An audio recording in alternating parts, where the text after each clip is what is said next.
Bonjour et bienvenue à chacun et à chacune sur donc cette chaîne YouTube qui, depuis le 1er avril, donc s'appelle Empowerment Sensible. C'est une intention aussi de s'adresser peut-être davantage aux personnes hautement sensibles, sans avoir cette casquette seulement de voilà, direction des femmes, même si je sais que les femmes, on a besoin un peu plus d'aide peut-être pour oser, mais les hommes aussi, je le sais. Donc du coup, bienvenue à vous et bienvenue à vous dans cette interview de ce cycle d'interviews qui s'appelle Oser être soi, hein, c'est écrit là-haut, donc voilà. Et aujourd'hui, donc j'accueille mon invitée et je lui dis bienvenue, bienvenue Elsa. Merci beaucoup, bonjour à tous. Je suis très heureuse d'être là, vraiment. Je suis ravie de vraiment cet entretien parce que pour moi, une interview, c'est aussi ça. C'est un entretien à la fois confidence, à la fois peut-être aussi vous apporter des éclairages par rapport à comment mieux vivre votre haute sensibilité, comment peut-être prendre du recul et vous savez, c'est une histoire de regard croisé. J'aime beaucoup en fait parce que ce n'est pas parce qu'on vit sa haute sensibilité d'une certaine façon qu'on ne peut pas se remettre en question et qu'on ne peut pas cheminer et avancer puisque la vie, on est d'accord Elsa, on est sur un chemin d'évolution. Je ne peux que confirmer. Voilà. Alors, osons être nous-mêmes. Donc, Elsa, toi, dans ta vie audacieuse, donc, puisque tu es entrepreneuse maintenant depuis 3 ans et tu es aussi une maman, mais sous cette casquette d'entrepreneuse, donc, tu vis à la fois avec ta haute sensibilité, tu vis à la fois avec ta multipotentialité, parce que ça fait partie aussi de toi, cet aspect-là. Et tu aimes mener justement plusieurs projets, accompagner les personnes aussi dans leurs projets. Ça, c'est quelque chose qui te tient à cœur. Donc, à la fois pour les aider par rapport à ta casquette de coach énergétique et aussi parce que tu travailles sur cet aspect de rééquilibrage, réharmonisation des lieux. Donc voilà, j'ai zappé le mot, mais tu le diras, ça va peut-être me revenir. Tu peux le dire si tu veux, le terme. Géobiologue. Géobiologue, merci, je l'avais et puis il était disparu. Ça m'arrive un peu, ça c'est mon côté aussi, un peu hypersensible. Mais c'est pas un mot qui est très connu aussi, donc c'est normal. Donc voilà. Et donc tu habites du côté de Bordeaux et tu œuvres aussi avec ton compagnon. Et ça, c'est cet aspect aussi multipotentialité qui, justement, tu aimes ça parce que du coup, tu développes d'autres aspects dans cette entreprise multiple. Donc ça, je trouve ça très intéressant. Tu pourras d'ailleurs en discuter et en parler avec tes mots à toi. Mais merci déjà d'avoir accepté cette invitation.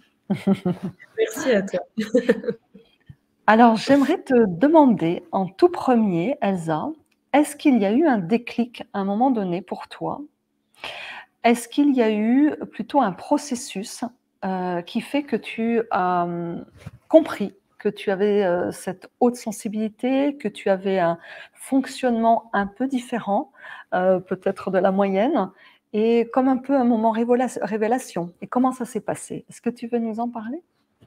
Alors oui, avec grand plaisir. Effectivement, j'ai eu un moment révélation, finalement assez tard dans ma vie puisque ça fait pas très longtemps.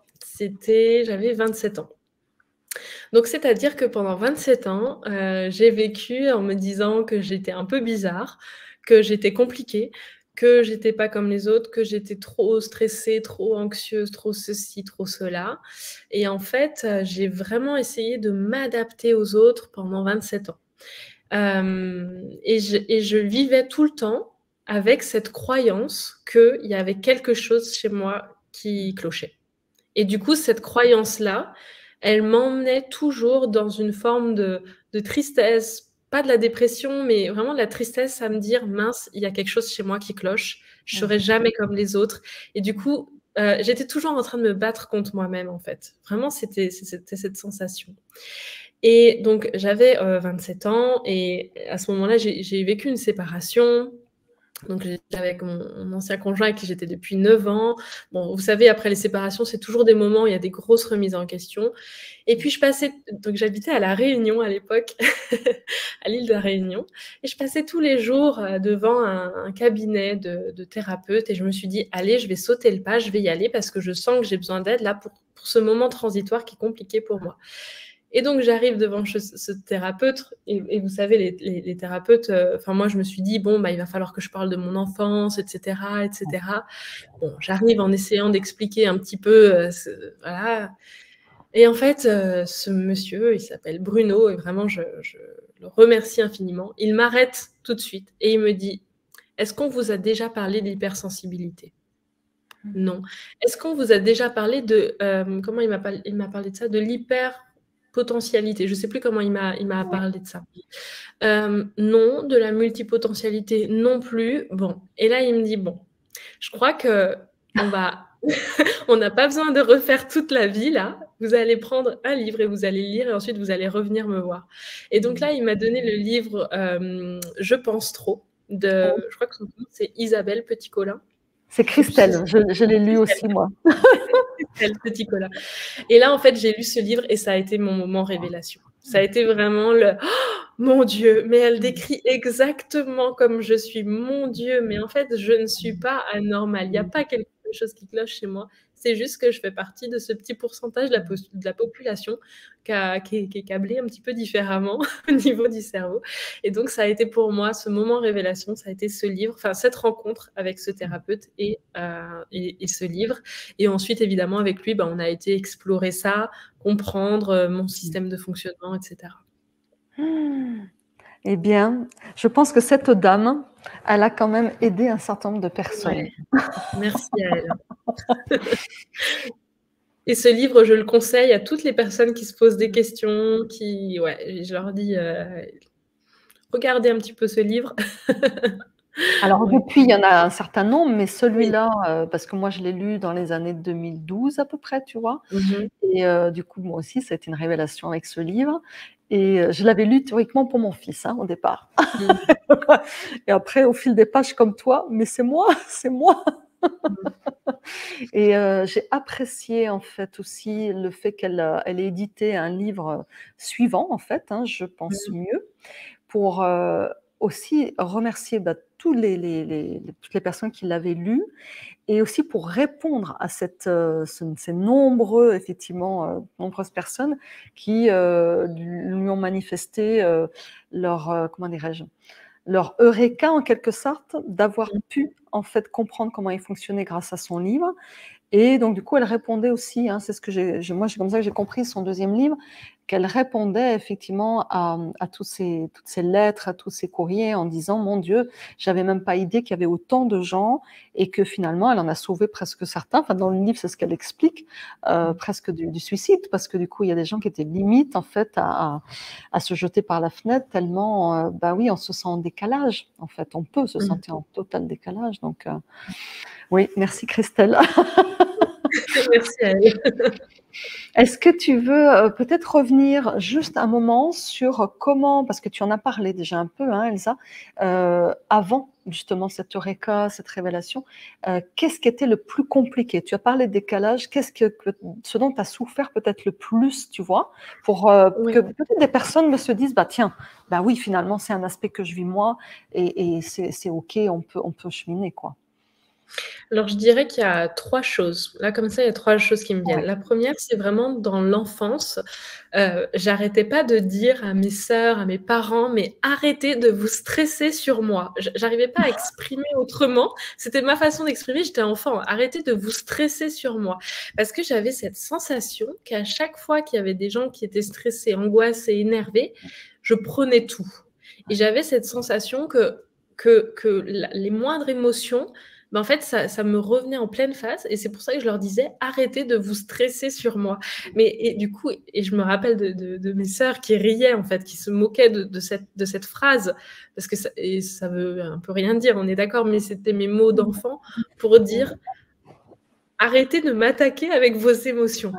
Et en fait, j'avais cette sensation vraiment que les émotions des autres venaient m'envahir complètement et j'avais énormément de mal à prendre du recul. Et quand on est enfant, bah, c'est très compliqué parce qu'il y a déjà nos propres émotions Mmh. et on sait, quand on est hautement sensible, à quel point elles peuvent être assez importantes. Donc il y avait ces émotions qui étaient d'abord les miennes à gérer, entre guillemets, et puis en plus les émotions des autres. Donc ça, c'est la première chose qui était Ouais. très difficile pour moi. La deuxième chose qui était très difficile pour moi, c'était d'avoir cette sensation de ne pas être, vraiment, je dis ce mot, mais de ne pas être câblée comme les autres au niveau du Ouais. cerveau. Mmh. C'est-à-dire qu'on me disait tout le temps: Non mais toi Elsa, mais arrête de te poser toutes ces questions.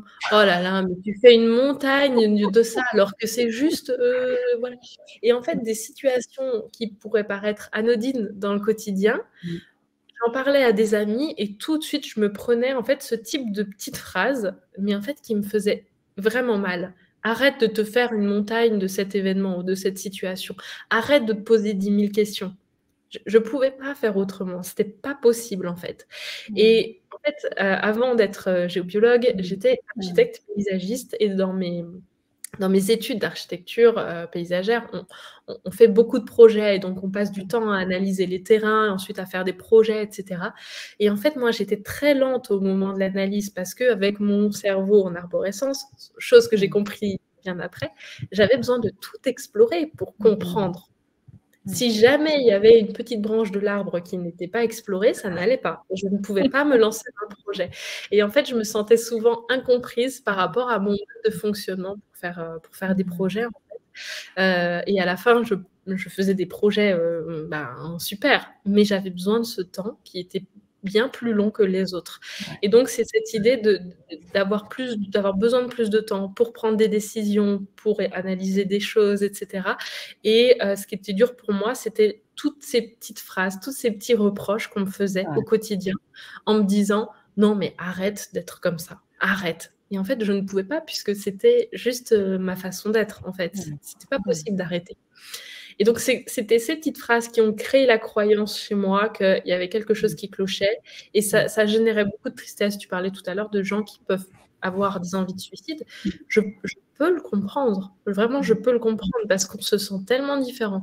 On se sent tellement nul de pas arriver à être comme les autres et en plus, avec notre hypersensibilité, ces émotions sont vraiment décuplées, donc cette tristesse, elle est très importante et donc ça peut voilà, enfin, vraiment je comprends.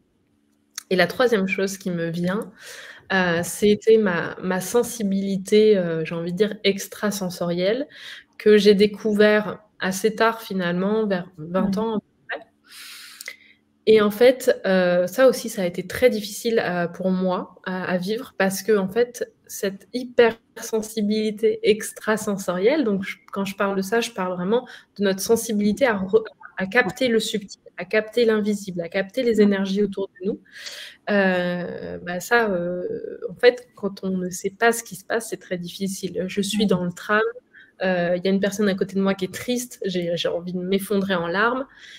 C'est parce que je suis en train de capter ce qui est en train de se passer pour la Mmh. personne. Ou alors, voilà, ça peut être vraiment, ben, au travers des lieux, au travers de pas mal de choses, d'avoir cette capacité extrasensorielle, mais pas expliquée. Ça a été difficile pour moi, au tout départ, d'apprendre à vivre avec parce que ça me faisait extrêmement peur. Mmh. Capter des choses, capter les entités, voir des choses, ressentir des choses, c'est très terrorisant, j'ai envie de dire, quand on ne nous a pas expliqué ce que c'est, quand on ne nous a pas tenu la main et dit: «Ben, en fait, tout va bien, tu n'as pas à avoir peur». Voilà, c'est vraiment aussi une partie de mon hypersensibilité qui a été difficile en fait, à accepter et aussi à explorer. Et pourtant Mmh. aujourd'hui, j'en fais mon métier, donc évidemment ça j'ai cheminé. Mais voilà, c'était vraiment sur ces 3 plans, en tout cas, que ça a été difficile. Mmh. C'est très beau, merci en tout cas ce que tu expliques parce que ce qui est assez incroyable, c'est que ce qui, fait, qu'on se sent en décalage, aujourd'hui, c'est ce qui fait finalement que c'est ton chemin d'épanouissement. Ouais. Donc c'est absolument incroyable parce que là, il y a une clé essentielle, hein, c'est la connaissance de soi, c'est, Mmh. l'acceptation aussi bien sûr, assumer. Et d'ailleurs, bah, voilà, la question que j'ai envie de te poser maintenant, c'est assumer pour soi, OK, mais par rapport à l'extérieur, parce que du coup, tu fais un job bah, qui fait que, voilà, un peu comme moi, on se montre sur les réseaux. Et je sais que je t'ai rencontré par ce moyen-là où tu le dis, en fait. Hein, tu en Mmh. parles de ta sensibilité, tu ne le caches pas. Mmh. Euh, Est-ce que tu ne crains pas qu'on te range dans une étiquette, voilà, qu'on te réduise, qu'on ait un jugement, un regard peut-être malveillant sur toi, même si, on sait, dans le grand public, ça, voilà, même sur les plateaux, on parle. Maintenant, il y a aussi des travers, hein, bien sûr, d'en parler comme ça. À la fois, il y a la sensibilisation, puis à la fois, il y a effectivement les ragots. Comment tu te positionnes Mmh. toi et qu'est-ce que ça te fait tout ça finalement, que ça soit finalement mis sur presque le débat public, tu vois? En réalité, j'ai jamais eu aucune remarque sur, le fait que j'assumais être hypersensible et Mmh. donc j'ai envie de dire que ça a jamais été un sujet pour moi, Ouais. parce que je sais pas comment dire, mais peut-être que j'avais suffisamment cheminé avec Ouais. et accepté intérieurement que, en fait, je suis comme ça et que j'avais suffisamment appris à être, dans cette connaissance de moi que finalement, en fait, l'afficher, c'était juste me dire: «Bah, en fait, c'est moi, je suis comme ça et voilà, en fait». Et j'ai vraiment avec enfin, vraiment, quand on se lance dans l'entrepreneuriat, c'est le meilleur outil de développement personnel, de connaissance de soi, c'est l'entrepreneuriat, hein, parce qu'on est confronté à énormément de choses. On peut plus se cacher derrière un patron qui a la responsabilité. La responsabilité, c'est nous. Donc du coup, le fait de l'afficher, pour moi, ça a été vraiment quelque Mmh. chose qui a été, «assumé» entre guillemets, mais en fait, je me suis jamais posé cette question de Ouais, «l'attaque» entre guillemets. J'ai eu des attaques, alors je mets des gros guillemets, hein, sur d'autres sujets, mais ouais. jamais sur l'hypersensibilité et j'ai presque envie de dire que si jamais ça dérange quelqu'un que je sois hypersensible, si ça du coup, s'ils ont pas confiance en moi parce qu'eux, il leur faut quelqu'un de fort et cetera, bah, dans ce cas, merci à vous, mais je vous invite à aller vers quelqu'un d'autre, vers un autre coach, vers quelqu'un d'autre qui sera plus en résonance avec votre énergie. Et j'ai vraiment cette sensation qu'en fait, les personnes qui viennent à moi, bah, elles sont tout à fait OK avec, le fait que je sois hypersensible Mmh. et je m'en cache vraiment pas. C'est-à-dire qu'il y a des Mmh. moments où ça va pas, comme tout le monde, bah, je m'en cache pas parce que Mmh. je reste une humaine et en plus une humaine hypersensible donc effectivement Mmh. j'ai beaucoup d'émotions mais en tout cas, ouais, je dois dire que ça n'a jamais été vraiment un sujet pour moi, Mmh. Mmh. de me dire: «Tiens, peut-être que les gens pourraient ne pas avoir confiance en moi si je dis que je suis hypersensible». Mmh. Ça, Mmh. c'est vrai, hein, ça m'a jamais traversé l'esprit. Du coup, Mmh. c'est une chouette question parce Oui, que ça alors, il y a aussi ce volet-là, tu vois, de la vulgarisation parce que mmh, forcément, quand on en parle beaucoup, il y a certaines personnes donc moi non plus, j'ai pas été spécialement attaquée là-dessus, tu vois? Mais mmh, il y a certaines personnes qui vont dire: «Oh oui, vous les hypersensibles, ça va quoi». Enfin, oui, on entend c'est un parler effet de beaucoup de mode, ouais, c'est un effet de voilà, tu vois? Voilà, ouais, il y a cet aspect-là, mmh, effet de mode, alors que mmh, non, c'est pas un effet de mode du tout, c'est une réalité donc qui en mmh, plus scientifiquement maintenant est avérée, c'est pas que maintenant.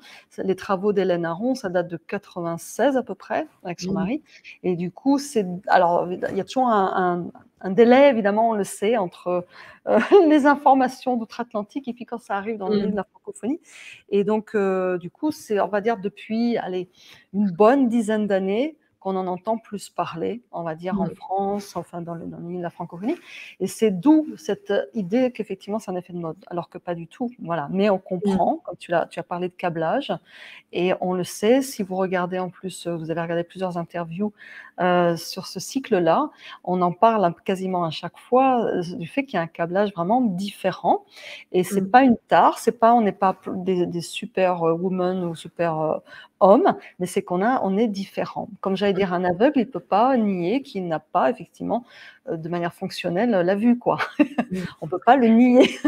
Ouais. Alors, Voilà. j'ai juste envie de rebondir sur une chose, sur, le fait de d'oser parler de l'hypersensibilité. Pour moi, Ouais. c'était important de le dire, parce qu'il y a des choses Mmh. de moi que je ne dis pas évidemment sur les Oui, réseaux, mais oui. ça, c'était important pour moi de le dire. Pourquoi? Parce que j'avais aussi cette envie que peut-être d'autres personnes commencent à s'interroger sur ce qu'est l'hypersensibilité. Et pour moi, d'en parler, c'est comme, en fait, parler de mon métier de géobiologue qui est très peu connu. Parler de l'hypersensibilité, c'est aussi expliquer ce que c'est. Et peut-être que ça va générer effectivement des révélations pour certaines personnes. Et je sais que certains de mes clients m'ont dit: «Mon Dieu, quand tu as fait ce live où tu as parlé d'hypersensibilité, je me suis reconnue». Et du coup, là, je les invite, à lire certains livres, à aller vers, à aller plus loin dans la connaissance. Mais pour moi, ça fait un peu partie de mon job, entre guillemets, de de parler, de faire connaître l'hypersensibilité pour éviter que d'autres personnes qui se sentent, pas Ouais. normaux et cetera, en fait, vivent mieux dans leur quotidien et Mmh. vraiment, comment dire? S'autorisent à vivre pleinement leurs émotions. Ah oui, je vibre de la même, fibre que toi Mmh. là-dessus pour, un mieux-être, un mieux Mmh. vivre et par n'importe quelle voie finalement, hein. Donc, comme tu dis, l'entrepreneuriat du coup c'est un c'est un coup de boost un petit peu au Ouais. développement Mmh. personnel et au voilà, parce qu'on est un petit peu acculé par moments, voilà. Mmh. Mais il y a plein d'autres voies en fait, il y a pas que cette voie-là et je trouve ça très chouette de pouvoir, en tout cas là où on est, pouvoir être soi-même, hein. D'ailleurs, voilà, l'interview, c'est quand même ça. Donc, Mmh. si Mmh mh. c'est quelque chose de forcément très prégnant chez nous et là, je te rejoins, donc quel dommage de pas en parler. Donc là, j'entends Mmh. bien que toi, c'est totalement OK et qu'en plus, tu as conscience que ça peut aider, quoi. Mmh. C'est ça, Ouais. exactement, ouais. Mmh. Alors, qu'est-ce que tu dirais, Elsa, un peu plus précisément par rapport à toi? Quelle est vraiment tu en as parlé déjà un peu, hein, parce que tu as parlé de ces 3 du coup, dimensions qui étaient compliquées, en tout cas, qui étaient pas forcément comprises ou bien vues, quand tu étais jeune. C'est quoi le cadeau caché pour toi de cette, hypersensibilité, ce haut potentiel sensible, on le nomme différemment, l'ultrasensibilité, cette autre façon d'être au monde, en fait? Mmh. Hem, c'est une belle question. Je dirais que le cadeau caché, c'est le fait que la vie n'est pas, on vit la vie d'une façon qui n'est pas linéaire. C'est-à-dire que, vraiment, j'ai cette sensation que grâce à cette hypersensibilité, je suis connectée vraiment à la vie qui circule en moi. Je sais pas comment l'exprimer. Mmh. J'essaye de trouver les bons mots, mais Je te comprends c'est-à-dire moi, mais chaque émotion qui monte, mmh, à chaque mais peu importe l'émotion, à chaque émotion qui monte, à chaque fois que voilà, il y a des choses qui se présentent à moi, je me dis: «C'est la vie qui circule en moi» et c'est comme si, du coup, c'est décuplé grâce à cette haute sensibilité. En fait, je suis connectée à moi encore plus, mais je suis aussi connectée aux autres encore plus puisque, évidemment, on est très empathique, on est très connecté à l'autre et donc il y a cette idée que l'hypersensibilité offre quand même une possibilité de se connecter à la vie qui est, beaucoup plus importante. Il y a quelque chose de cet ordre-là. Ça, pour moi, c'est vraiment le premier cadeau caché.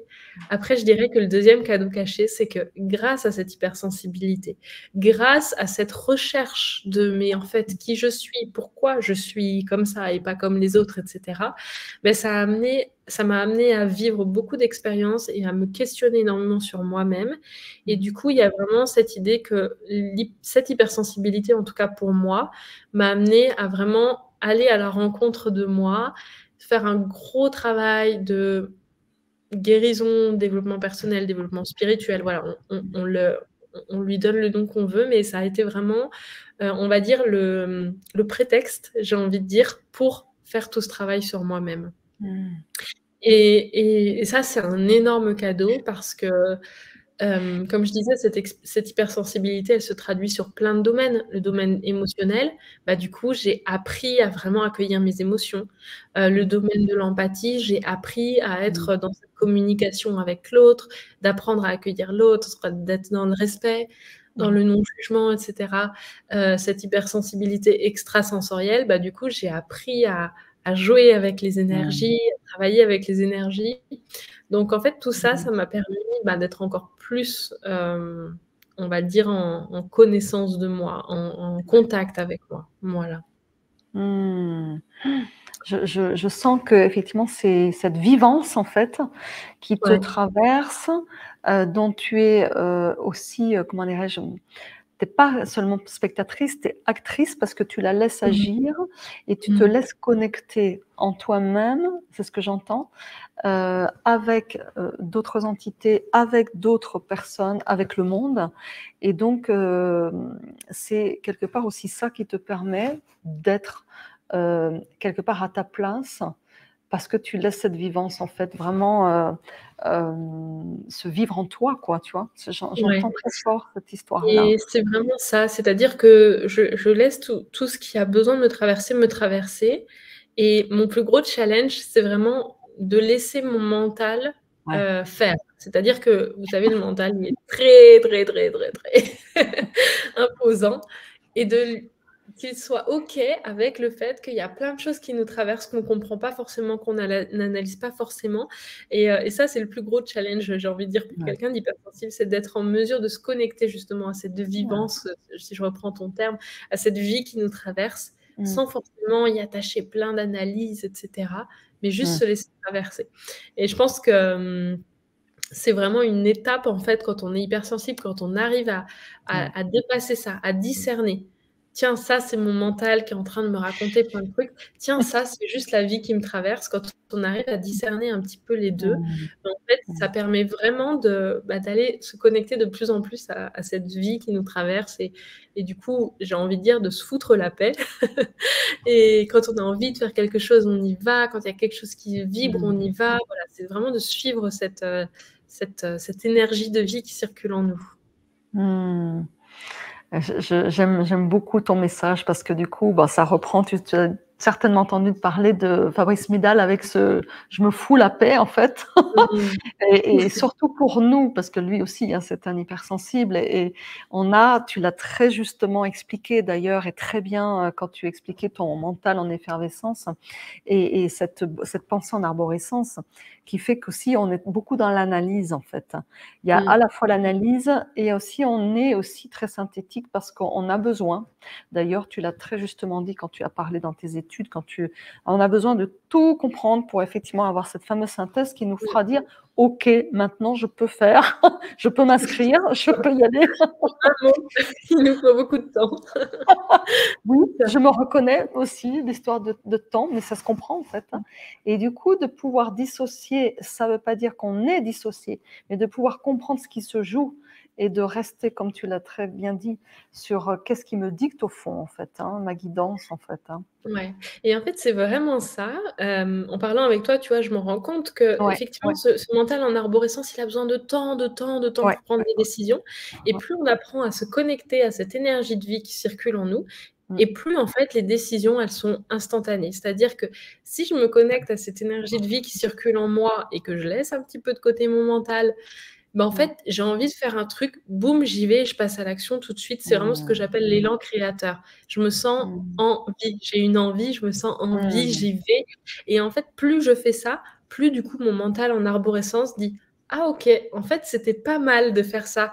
Peut-être que la prochaine fois, je serai un petit peu moins en résistance» et en fait, c'est vraiment un travail un petit peu, en binôme, on va dire, entre ce mental Mmh. et cette énergie de vie et voilà, enfin, j'avais juste envie de rebondir là-dessus pour dire que Ah c'est oui, vraiment oui, un oui. apprentissage et c'est pas parce qu'on analyse tout le temps que Ouais. ce sera comme ça jusqu'à la fin de notre vie. Ça Mmh. s'apprend, en fait, de se connecter à autre chose. Mmh. Yes, oui, bah, tu vois, le fait d'apprivoiser, hein, pour moi, il y a vraiment ce terme-là que Mmh. j'aime bien, apprivoiser sa haute sensibilité parce Mmh. que c'est vraiment, un cadeau, c'est clair, mais il faut savoir déballer le cadeau Oui, c'est ça. et après l'utiliser, en fonction de là où effectivement on se sent appelé évidemment, hein, mais, Mmh. est-ce que, alors là, on peut-être un petit retour dans ton enfance, mais en même temps, ça peut être une question pour aujourd'hui. Est-ce que tu as eu ou est-ce que tu as, donc les 2, mentors, héros, personnes que on va dire qui t'inspirent, qui ont peut-être effectivement, hein, c'est peut-être pas que voilà, ils n'ont pas forcément l'étiquette sur eux d'hypersensibles, mais qui t'ont vraiment donné envie, hem de te dépasser dans le sens, pas forcément de coller à eux complètement, hein, c'est pas l'identification complète, mais vraiment envie, voilà, d'aller de l'avant, qui t'inspire en fait, qui t'ont inspiré. Alors, c'est une bonne question. Désolée, je prends le temps de réfléchir. Oui, bien sûr, j'aime bien quand on prend le temps. Prends le temps, c'est ça. Ouais, j'ai pas vraiment de souvenirs enfants, de personnes où je me suis dit: «Waouh!» voilà. Je dirais que, ben, Bruno, ce thérapeute qui m'a parlé la première fois d'hypersensibilité, qui était très, très connecté aux énergies. Alors lui, ça a été vraiment une personne qui m'a ouvert l'esprit, ouvert, voilà, à cette notion-là, mais qui m'a aussi permis de m'ouvrir à d'autres champs, à m'expliquer vraiment l'énergétique, à m'ouvrir à cette sensibilité extrasensorielle. Et il a été vraiment un accompagnant incroyable et en tout cas, il m'a énormément aidée. Et donc, c'est une personne ouais, qui m'a beaucoup soutenue. Une autre personne, alors c'est souvent dans le domaine de l'énergétique quand même, hein. C'est Eve, une magnétiseuse qui m'a énormément aidée à comprendre ce que j'étais en train de vivre, à apaiser ce que j'étais en train de vivre parce que depuis toute petite, en fait, j'étais insomniaque. Jusqu'à mes 20 ans. Et en fait, c'est grâce à elle que, bah, vraiment du jour au lendemain, enfin, c'est pas l'objet de la conférence, enfin de l'interview, mais du jour au lendemain, vraiment, je me suis mise à dormir comme un bébé. Et c'est Incroyable. depuis ce jour-là que, du coup, je me suis ouverte vraiment à ce qui se passait autour de moi et que j'ai développé ces capacités extrasensorielles. Et elle a été vraiment pour moi un guide pour pas partir dans tous les sens aussi, parce que quand on découvre ces capacités-là, c'est très facile, entre guillemets, de partir dans tous les sens, de croire tout ce qu'on nous dit et d'aller dans des choses qui ne sont pas forcément saines pour nous. Donc, elle a été vraiment un guide. Voilà. Donc, ces deux personnes, je les remercierai jamais assez, mais ça a été, en tout cas, dans des moments de vie vraiment très particuliers pour moi, des moments qui m'ont beaucoup inspirée. Et encore. Souvent, je me reconnecte à l'énergie de Eve et je me dis, tiens, qu'est-ce qu'elle ferait, elle, dans ces moments-là? Parce qu'elle est d'une sagesse incroyable, enfin, vraiment. Et ouais, et c'est encore une grande source d'inspiration pour moi.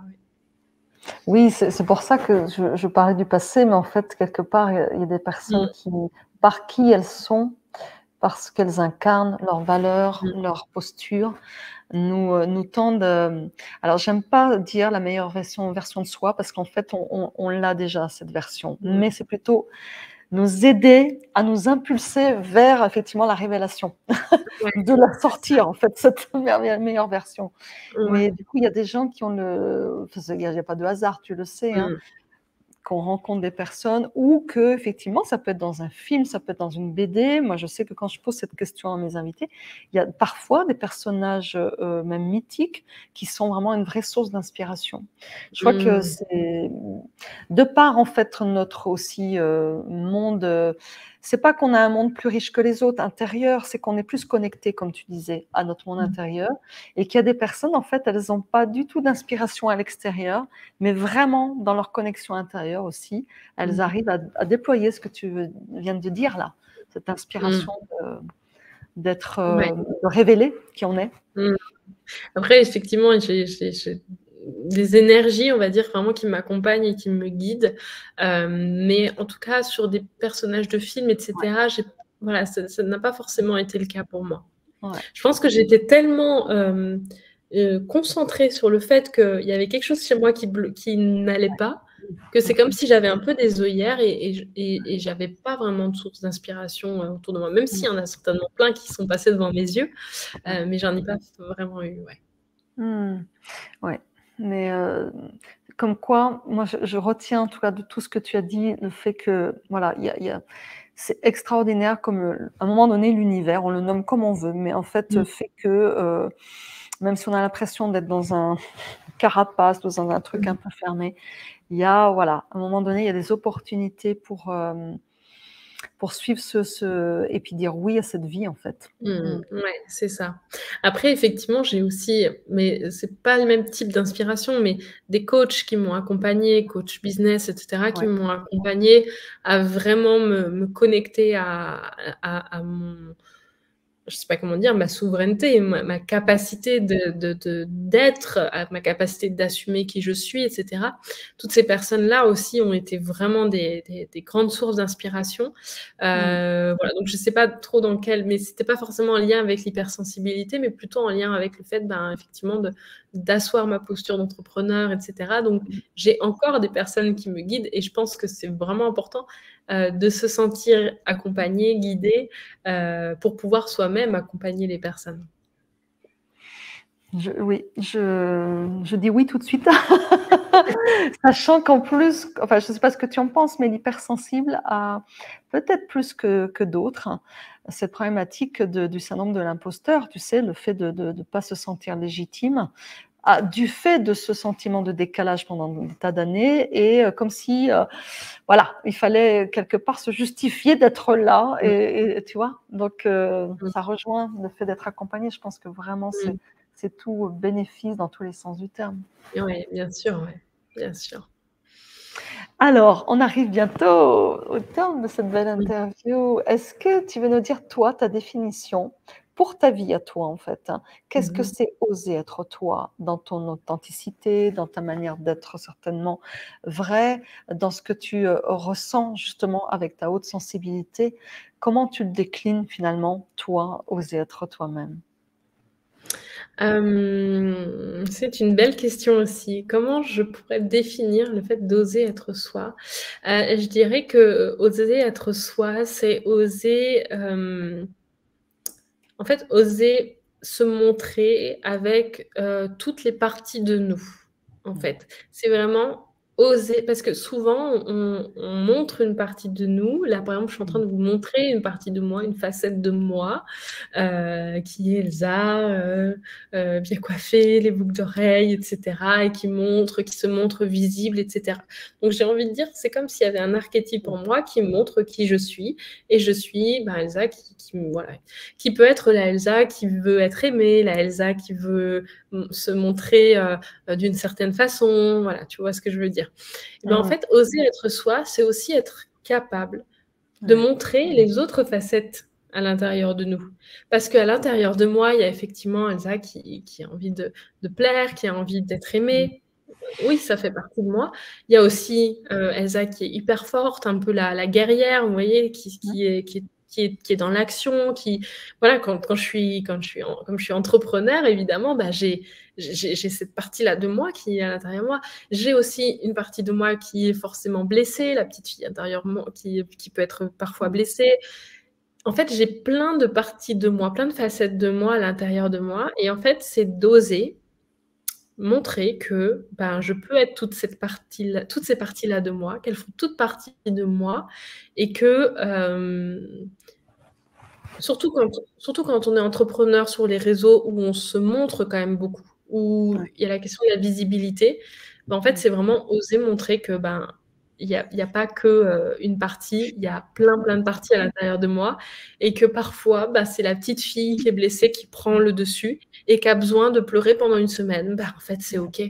On va prendre soin d'elle et la semaine d'après, c'est la guerrière qui va monter au créneau Mmh. et qui va être dans l'action, action, action, action. Mais Mmh. ça veut pas dire que ça fait de moi une mauvaise personne, une mauvaise accompagnante, une mauvaise voilà. C'est vraiment l'idée de montrer, toutes les parties de nous et en fait, quand on est hypersensible, j'ai cette sensation qu'on a peut-être parfois, Mmh. la comment dire? Parce qu'on a tellement fonctionné comme ça, c'est-à-dire qu'on a tellement voulu s'adapter aux autres, que la partie de nous qui veut être aimée, qui veut s'adapter, qui veut surtout pas faire de vagues parce qu'elle a peur des conflits et cetera, elle va souvent prendre le dessus, en fait, surtout quand on se montre sur les réseaux. Donc Mmh. c'est vraiment l'idée de dire: «Bah, en fait, OK, il y a elle, mais il y a aussi plein d'autres parties à l'intérieur de nous qui méritent d'être, montrées, d'exister». Mmh. Voilà, donc je sais pas si je suis très claire, mais c'est ce qui me vient en tout cas intuitivement, quand tu me poses cette question. Qu'est-ce que c'est Mmh. qu'oser être soi? C'est oser montrer toutes les Mmh. parts de nous et vivre avec toutes les parties de nous. Parce que souvent, bah, voilà, il y a certaines parties qu'on n'aime pas de nous et qu'on va un petit peu, allez, toi, reste sur le côté, je t'aime pas trop, j'arrive pas à t'assumer. Bah, en fait, si, elle fait complètement partie de nous. Mmh. Merci. Si, si, j'ai tout compris. Je Ok. comprends que c'est quand même une partie essentielle parce que c'est vrai, comment en fait pouvoir être bien avec soi-même si on n'assume pas toutes ces polarités, toutes ces petits personnages. Alors moi, je me souviens de justement à l'époque où mon fils a été suivi par cette thérapeute qui m'avait conseillé ce livre-là de Christelle Petit-Colin. Elle travaillait avec plein de petits personnages et c'était bien sûr symbolique et pour lui montrer en fait tout ce qui se jouait dans tel événement, telle situation, et lui expliquer comment en fait gérer, comment apprivoiser, comment. Et tu vois, ça m'est resté ce truc-là très très fort parce que du coup, je me dis que finalement, bah, par cette façon d'apprendre, de comprendre. Du coup, moi, ça m'a même aidé, même en tant qu'adulte, de comprendre que bah, c'était super parce que j'avais plein de facettes et que à certains moments, c'est effectivement en société, c'est plus difficile de faire peut-être parler cette partie-là, mais que si elle veut parler, je l'écouterai à un autre moment et qu'en fait, de pouvoir être en vérité en fait avec soi-même et ça permet aussi après tu as parlé de la mise en voilà de le montrer en fait voilà peu importe sur les réseaux ou avec les autres mais de montrer cette authenticité rien qu'un petit truc tu sais quand banalement les gens te disent bonjour ça va mais en fait ça a été tellement on n'écoute pas forcément la réponse c'est bah oui ça va bah non il y a des jours ça va pas et d'être en authenticité de dire bah non ça va pas aujourd'hui, mais bon. Tu vois?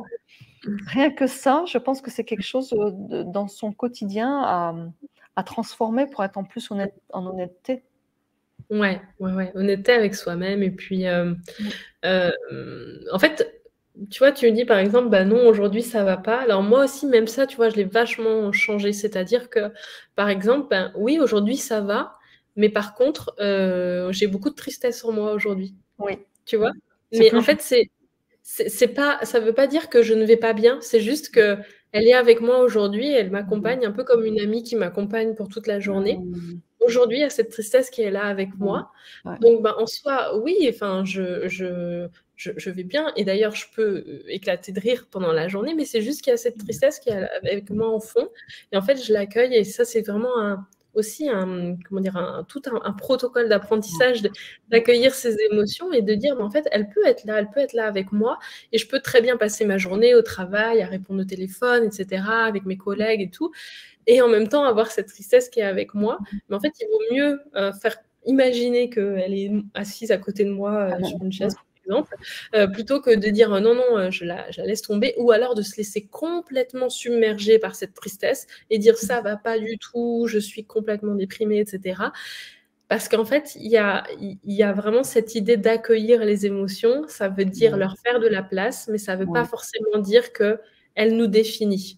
Et souvent quand j'accompagne les gens, quand ils disent: «Oh, je suis super triste», attention, tu te sens super triste, Ouais. mais tu n'es pas super triste. Ça ne dit rien à propos de toi, l'émotion Mmh. qui traverser. Et en fait, je leur dis souvent de changer ce mot. Je suis, Mmh. je suis angoissée, je suis triste, à Ouais. je me sens angoissée, je me sens triste, enfin voilà. Donc c'était juste un petit, voilà, je voulais juste rebondir sur ce truc-là de oui, ça va ou ça va pas du tout. Mais en fait, on peut voilà, on peut aussi changer son état d'esprit et apprendre à vivre autrement avec ses émotions. Mais ça, c'est tout un apprentissage évidemment. Quelle justesse. Mmh. Tu as raison, vraiment. Comme tu Je sais dis. pas si j'ai raison, mais c'est ma façon en tout cas de vivre les Je choses. pense que c'est plus juste parce que du coup, voilà, ça amène plus de conscience et plus Mmh, de encore une fois, de quelque chose qui va pouvoir, cheminer parce que l'émotion, c'est un message donc du coup et elle est là, on la reconnaît et c'est OK, quoi. Donc je trouve mmh, ça tellement mais tu vois comme quoi, je m'en rends compte que dans le langage coutumier, bah, voilà, pourtant je travaille comme toi sur les émotions, mais là, dans le langage coutumier, bah, c'est quelque chose qui, des fois, tu n'en fais pas attention, même aux mots mmh, et tu as raison, mmh. pour le coup, Ouais, là. Mmh. ouais, ouais. On Est-ce que s'identifie tu beaucoup. veux nous dire justement, parce que là, tu viens de nous donner quelque chose de très concret, je trouve, qui peut impacter, dans notre quotidien. Pour conclure, est-ce que tu veux nous donner un message, un dernier peut-être, ou un petit tips ou quelque chose une clé que toi tu utilises, qui serait bien pour ces personnes, voilà, ces personnes hypersensibles, qui sentent bien que ça gratte parfois, tu vois, que c'est un peu en mode un peu hérisson, et qui ont envie d'oser encore plus être elles-mêmes en fait. Alors, une petite astuce que je trouve vraiment chouette, alors évidemment, apprendre à vivre avec son hypersensibilité, c'est un apprentissage. C'est quelque chose qu'on doit apprendre à faire. Donc c'est pas comme ça qu'on va y arriver tout de suite, c'est vraiment un apprentissage. C'est un petit peu comme si on apprenait une nouvelle gymnastique du cerveau. Il faut apprendre déjà avec quelqu'un et puis ensuite on continue et puis ensuite ça devient quelque chose de normal et d'automatique, un peu comme quand on apprend à conduire finalement. Alors, peut-être une petite chose, c'est vraiment d'apprendre à ne pas... donc, je vous ai donné un peu une technique pour les émotions, de faire comme si elle était assise à côté de moi et elle ne fait pas partie de moi, mais elle traverse, elle me traverse, mais elle n'est pas moi, elle ne dit rien à propos de moi, ça c'est une première chose. La deuxième chose, c'est vraiment d'apprendre à se désidentifier de ce que mon mental est en train de me raconter. Parce qu'il est tellement grand, tellement imposant, ce mental des personnes hypersensibles, que du coup, il prend beaucoup de place et on pourrait croire tout ce qu'il dit. Donc en fait, il y a des moments où vraiment ça va pas. Il y a des moments où vraiment le mental, il part dans tous les sens et vous savez, comme ce cerveau est en arborescence, le petit singe est en train de sauter de branche en branche, ça va dans tous les sens, on croit que rien ne va. Dans ces cas-là, moi j'ai envie de dire, c'est un peu comme si on déballait le sac, c'est-à-dire que d'aller écrire en fait toutes nos pensées, mais vraiment jusqu'à épuisement du stock. Et même si elles n'ont aucun rapport et qu'on passe du coq à l'âne, mais on va vraiment lâcher tout ce qu'on a à lâcher comme si on vide le sac sur la feuille et ensuite on va brûler la feuille. Mais on va brûler la feuille avec vraiment cette intention de dire ça là, ce que j'ai sur ma feuille, ce sont que des pensées. Ce ne sont que des pensées. Ce n'est qu'un imaginaire créé par mon cerveau, mais ça ne dit rien à propos de moi. Je ne suis pas ça. Et en fait, quand on brûle la feuille, on émet vraiment cette intention de dire je ne suis pas mes pensées, je ne suis pas tout ce que je suis en train de me raconter, et j'ai ce pouvoir de décider ce que je veux nourrir en fait dans mon cerveau. On parle de cerveau en arborescence, mais c'est vraiment ça. Qu'est-ce que je veux faire pousser sur mon arbre? Est-ce que je veux faire pousser des fruits pourris qui me nulle part, ou est-ce que je veux faire pousser de jolis fruits, etc. Mais en fait, c'est vraiment cette idée de dire je déleste toutes ces pensées qui me font du mal, qui me font pas du bien, qui me rendent pas heureuse, et je m'en débarrasse, et ensuite je vais créer, construire de nouvelles croyances qui vont me faire du bien. Donc là, je l'explique rapidement, mais je pense que ça peut être un bon premier exercice pour, voilà, pour aider à s'apaiser un petit peu, parce que souvent on a tendance à beaucoup ruminer et à voilà, à tourner un peu dans tous les sens tout seul dans sa tête. C'est trop génial, ton exercice. Je pense que c'est vraiment assez puissant. Cet acte symbolique en fait, et de déposer tout comme tu dis, et la grosse prise de recul finalement de ça va aller, parce qu'en fait tout ça c'est que mes pensées finalement, mais les pensées peuvent aller très loin, on le sait. Oui, bien sûr. C'est énorme, c'est puissant.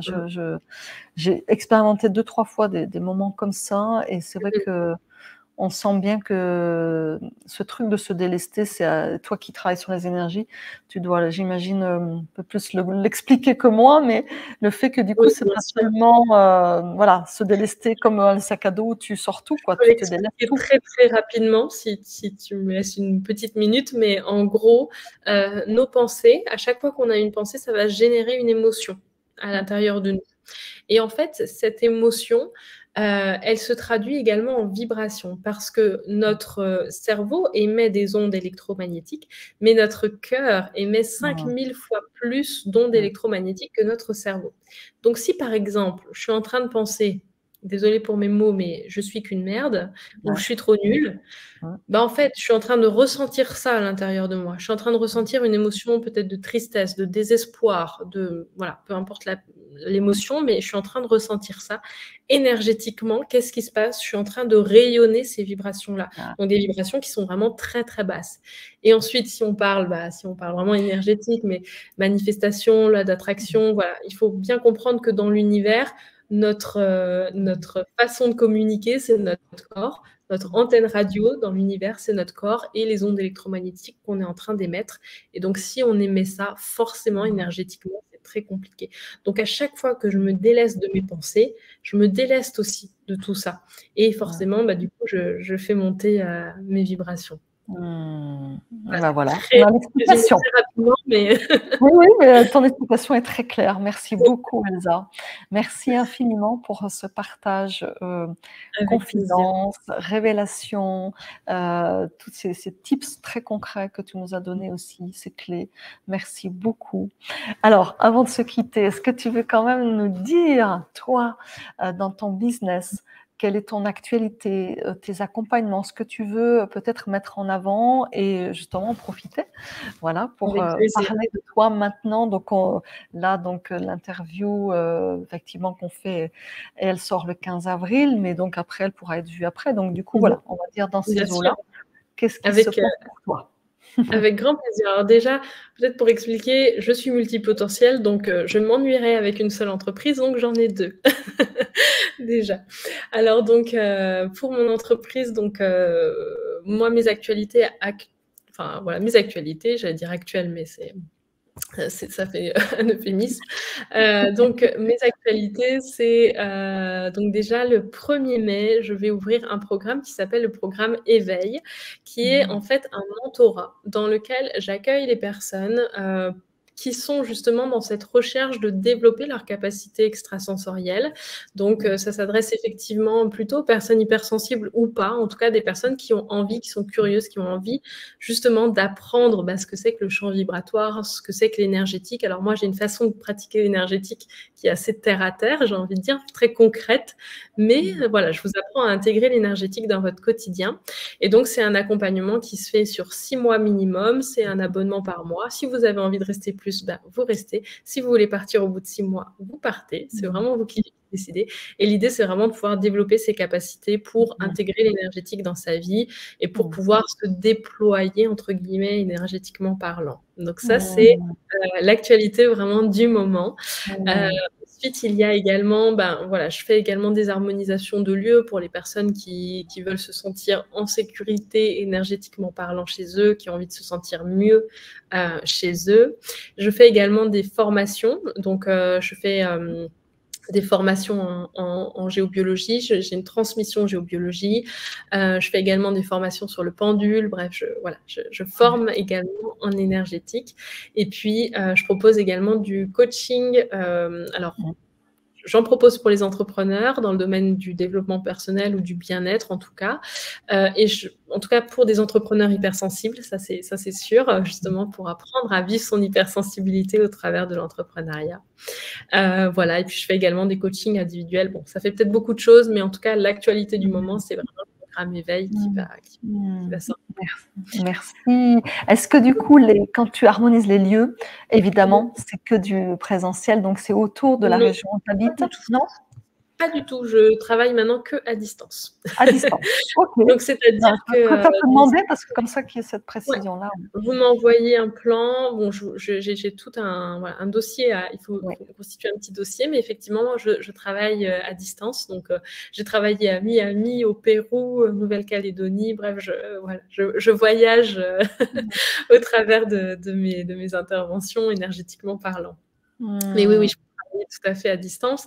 Et dans la formation, la transmission pour devenir géobiologue, on apprend à travailler en présentiel et à distance. Donc voilà, OK. j'apprends vraiment toutes mes méthodes. Donc ça, c'est Mmh. pour mon entreprise. entreprise, ma première entreprise et ma deuxième entreprise s'appelle My Journey.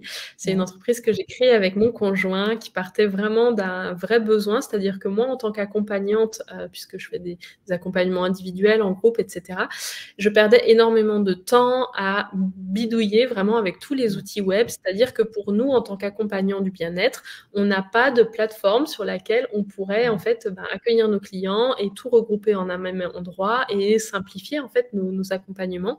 Et on perd énormément de temps avec tous les à côté du coup des accompagnements. Et donc, mon conjoint a appris à coder de façon autodidacte et donc on a créé My Journey qui est une plateforme, une interface qui est dédiée aux thérapeutes, aux coachs et aux consultants en ligne qui veulent simplifier leurs accompagnements. Donc en gros, on regroupe toutes les fonctionnalités dont on a besoin pour les accompagnements en un seul endroit pour simplifier la vie, se simplifier la vie et pour aussi clarifier les choses pour le client. Le client a un espace, c'est vraiment le cabinet virtuel pour le thérapeute, pour l'accompagnant. Voilà. Et donc cette, plateforme, vous pouvez venir la tester 15 jours gratuitement, voilà et si ça vous plaît, vous êtes les bienvenus et puis si ça vous plaît pas ou si vous n'avez pas de clients ou voilà, vous pouvez partir sans problème. En tout cas, vous pouvez la tester pendant 15 jours gratuitement. Voilà. Super, je l'ai testée. Effectivement, elle répond vraiment aux besoins, voilà, en tout cas de coach, Mmh. parce que moi je suis coach, mais certainement thérapeute et consultant, parce que comme Mmh. tu dis, c'est vraiment le cabinet virtuel, hein, qui nous permet de rester en lien, de mettre tous nos exercices, de mettre voilà, qui est la communication, Mmh. de tout rassembler en un lieu. Donc ça prend, comme tu dis, c'est un gain de temps énorme. Mmh. Et puis c'est très bien fait. Je trouve que c'est vraiment très fluide, très facile Merci. d'accès. Donc bravo. Merci à toi, merci. Belle réussite et belle, comment dire? Belle, continuité d'aventure dans cette double entreprise pour toi. C'est ce Ouais, que je te merci souhaite à en toi, tout cas merci. et merci d'avoir été là pour, ce temps de oser être soi. Voilà, on Ouais, c'était un plaisir continue. de parler de ce sujet. Mmh. Oui, ah oui, oui et moi je vous dis à bientôt pour la suite, avec d'autres invités du coup, dans ce cycle et on vous souhaite bien sûr une belle journée. Belle journée à toi aussi, Elsa. À bientôt. Merci, belle journée. Ciao.